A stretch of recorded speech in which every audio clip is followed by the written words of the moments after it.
It was early morning and the sun was just beginning to peek over the horizon. Jeb and Bubba had made their way to their favorite fishing spot, their bait cans at their feet. Jeb's was filled with chicken livers, and Bubba's with a squirming mass of crawdaddies. As usual, the two old friends were arguing heatedly about which bait was better. Despite the perpetual squabbling, their fishing days were filled with a bond of camaraderie and brotherly love. Bubba exclaimed with glee, "We don't know how many chuckleheads we're going to catch today. We already got half a bucket of pollywogs just by noodling them with our bare hands." Jeb shook his head as he watched Bubba baiting up with a fresh piece of chicken liver. "Well, Bubba, that's hardly fair. You have hands the size of shovels. You start stirring up the mud on the bottom of the creek, and those poor catfish don't stand a chance. That's not exactly what I would call sportsmanlike." "I understand your point. I'm not stupid. I'm the only one in my family who graduated high school, and I have a college degree. I might not talk the same way you do, but I'm just as good of a sportsman. I'm the master when it comes to fishing. I can get the fish on my line in half the time you can." With confidence, Bubba stood tall, with one thumb tucked under his red suspender and his nose held high. Jeb burst into loud laughter, saying, "You wish! Catfish whisperer, what a hoot!" Bubba's face flushed with anger as he yelled at Jeb. "Stop your noisy yammering! You're going to scare the fish away with all that racket!" Jeb stood resolutely, a determined look on his face.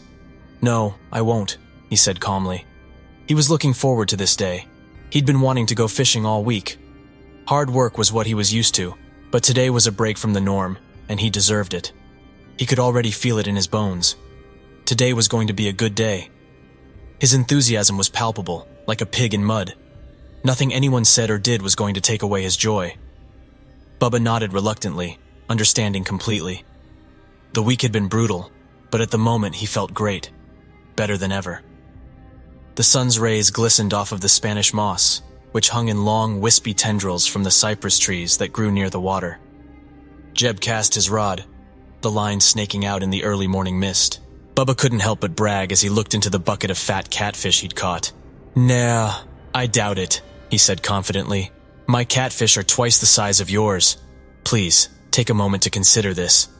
Bubba surveyed the line, and then shifted his gaze back to Jeb. Jeb was tugging on the fishing rod with fervor. "You and your friend are probably stuck on an underwater tree branch. It looks like some kind of structure. Keep pulling, Jeb, but be careful. If you do it too hard, you'll break your line and lose that new fishing hook you think is going to make you a legend. I'm not going to break my line, and I'm not going to lose my new hook. I'm determined to bring this Johnny Cat home. Just you wait and see, Bubba. You're not the only one in this family who can fish, you know. You may think you're the best fisherman around these parts, but this giant Johnny Cat is going to be my supper tonight. If you have messed up your line, then I swear before God that if you have a fish on that line, I will eat my hat. You will be having a dirty, sweaty baseball cap for dinner, while I will be savoring a delicious meal of freshly fried catfish. The fish is marinated in cornmeal and Creole seasoning, with a garnish of lemon wedges and a hint of cilantro. It's so big that I might even invite Birdie Jean to join me in enjoying this scrumptious dinner. You know I was planning on asking Birdie Jean out to dinner, so don't even think about trying to talk me out of it." Jeb, appearing innocent and angelic, asked her why she would want to have dinner with him and eat an old, sweaty hat when she could have a prime, deep-fried catfish with him. "Why do you behave so badly and unethically?" "Oh, I was just joking around with you, Bubba." "Bless your heart, brother. You look really angry." "Hey, Jeb, be careful with that line. I think it's starting to move. Do not shorten what Jeb began." Bubba gazed at the turbulent water beneath Jeb's fishing line and exclaimed, "Whatever was stuck there has come free." Jeb looked at the creature in the water with a doubtful expression and remarked, "That definitely isn't Johnny Cat, whatever it is." As he spoke, the surface of the water began to ripple with greater intensity. Jeb leapt off the moss-laden log, his eyes wide in surprise. "Jumpin' Jehoshaphat!" he exclaimed. Floating on the surface of the water were the remains of something that had been securely held beneath the waves. Bubba rose from his seat, his hand going to his chest. Could it be a body? He took a few steps closer, stopping when he reached the water's edge. To his horror, it was indeed a body. "What in tarnations?" he murmured in disbelief. Jeb's face was filled with terror as he asked, "What on earth is a body doing in our fishing hole?" "I believe the more pertinent inquiry is, who is inhabiting our fishing hole?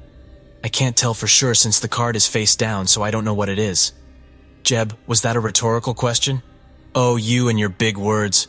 Always showing off your diploma. What should we do now, buddy? Bubba let out a heavy sigh as he started to untie his boots. I guess we should go get it, he said. I'm not going to retrieve it.